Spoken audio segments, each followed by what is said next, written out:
Si vous souhaitez être à la une du meilleur de l'actualité camerounaise, alors vous êtes au bon endroit. L'information de qualité vous est proposée sur votre nouvelle chaîne YouTube, Média d'Afrique TV.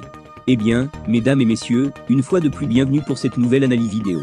Pour vous qui êtes nouveaux, retenez que nous sommes une équipe d'experts analystes, spécialisés dans les affaires politiques, dont l'objectif majeur est de vous informer en continu des faits et gestes, politiques, économiques et sportifs qui fait rage au quotidien. Bien sûr, il suffit de vous abonner et d'activer la petite cloche pour rester toujours à l'écoute de la une. À noter aussi que vos commentaires sont toujours les bienvenus.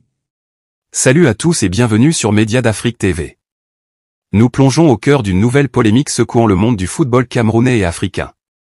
Alors que l'audience au siège de la Confédération africaine de football, CAF, n'a pas encore débuté, des informations explosives ont déjà fait surface.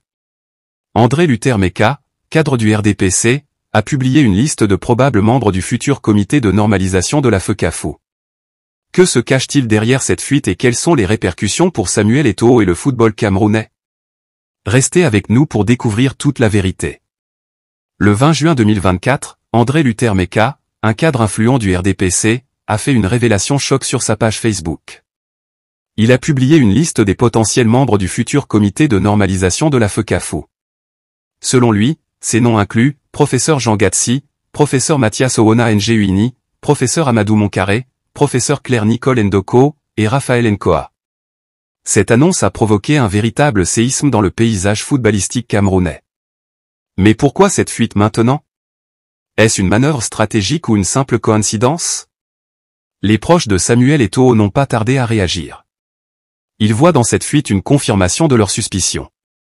Selon eux, leur champion est la cible d'une chasse aux sorcières orchestrée par certains cadres du régime de Paul Biya. Une théorie de la conspiration ou une réalité inquiétante?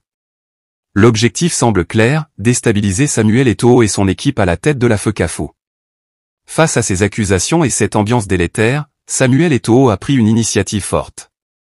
Il a adressé une lettre à la Confédération africaine de football pour demander la retransmission en direct de l'audience à venir. Voici un extrait de sa déclaration.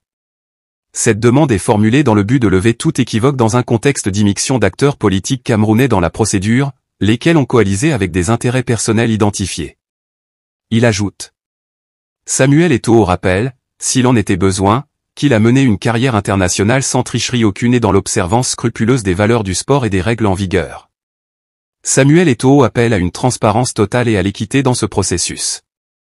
Il insiste sur le fait que la publicité des audiences est un principe cardinal des droits à la défense.